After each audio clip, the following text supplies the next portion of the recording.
Hi, this is Matt from Heroic Tactics, and here's another one of my episodes of Meta, maybe. Yeah, I'm really excited about this because I made this team, and then I actually got a chance to play it. So I kind of know how it works, which is way like a step way better than how I normally get to do these things, because they're just conceptual. They're just things in my head that I'd like to do, I'd like to try out. If I was to hypothetically make it to a tournament, I would totally try to play this. But luckily, Hunter from Weapons Grade Tabletop has been also been percolating ideas about meta and like to play some meta stuff. So we agreed to meet up before our typical games on Fridays and play a team of what we think is meta. So that was a lot of fun because it let me test my team out, and I found out that it did kind of work the way I wanted it to work. Yeah, I'm even more excited than I would be if I just made the team up in my head. So my team is centered around, well, not centered around her, but she's part of my team is the White Rabbit. The reason I put her on my team is because she's got that trait that says that when she would be KO'd, instead pop her next to the Pog and put her on click 3, which is super important because that means that anything that was put on her, like hammers, they don't go away because she's not actually KO'd. It's when she would be KO'd. So I'm like, yeah, I load her up with some stuff from the Book of the Skulls, which is current. And of course, if I'm playing Book of the Skulls, I'm playing Split Lip, and then I send her out there and let her type the team, punching people in the face and, punching people in the face while my other members of my team do the heavy lifting. So, of course, one of the biggest people on my team, of course, is Banshee. For his gross, I turn off your defensive powers and deal additional damage kind of trick, which I think is cool. And finishing off my team is Captain Marvel Prime. So with the full book, it's 300 points on the dot. And my plan is kind of like this. White Rabbit's got this power that she can phase across the board for a double power action as long as no one can see her. As long as no one can draw line of sight, you can totally place her in one of those squares.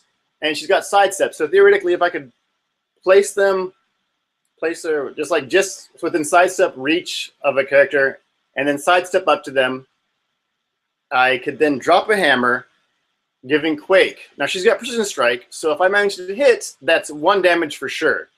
And if I go second or later on, I can sneak in and maybe break up their formation, giving them some knockback or neat stuff like that, and just kind of harass my opponent's team from behind while the rest of my team comes up on their force, come up on them. Now I can't give away Hunter's team because he's working on it. It's a really cool team. I got really lucky. Really, really lucky. But he was playing a tentpole team, so of course, Sinestro Battery, which is pretty much a gimme if you're playing a tentpole team. And first thing he did was give out a thing, throw up a wall, and said, "Here, you go first. You go." And so I popped my White Rabbit over, and quaked, and could not deal any damage.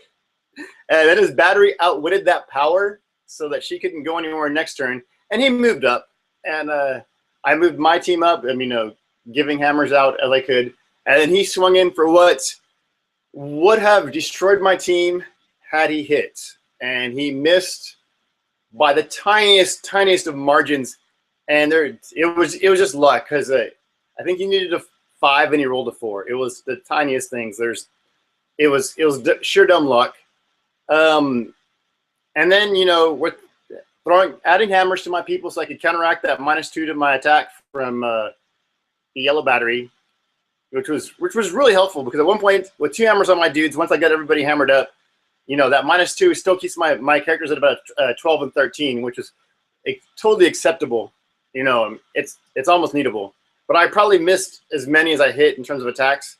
Yeah, it's really cool because once I was able to just bunch all my dudes up and have Split Lip being carried around by Banshee so that my Banshee and Captain Marvel could just blast for extra damage, and then my White Rabbit come up and tie up the character, and it was cool. I realized it had been a long time since I played the Book of the Skulls, and I totally forgot to turn it a bunch of times, and I totally, forgot to do a couple of things. But yeah, I am super stoked about this idea. I I don't know how it would fly if my opponent wasn't, didn't have bad luck. And I definitely don't know how it's going to fly against this not kill meta. I mean, I guess my best bet is to like maybe break up like dupe and gluttony and just like see if I can just pile on dupe, with like my 3 attacks and him only healing 1 per turn, maybe 2 per turn if he's using the hammer, Anger's hammer. But like, I don't know. I'm hoping to keep playing this, but like I said, I was excited to see it do what I wanted it to do, so I could not wait to talk about it. And I'm hoping to play it again soon so I can see if it's as good as it is in my head or if it's just dumb luck that caused me to win. So please tell me what you think about my team. Again, it's the White Rabbit, it's Banshee, it's Captain Marvel Prime, and it's Split Lip and a full book for 300 points on the nose. Please tell me what you think in the comments below. And thank you for watching. This has been Matt with Heroic Tactics.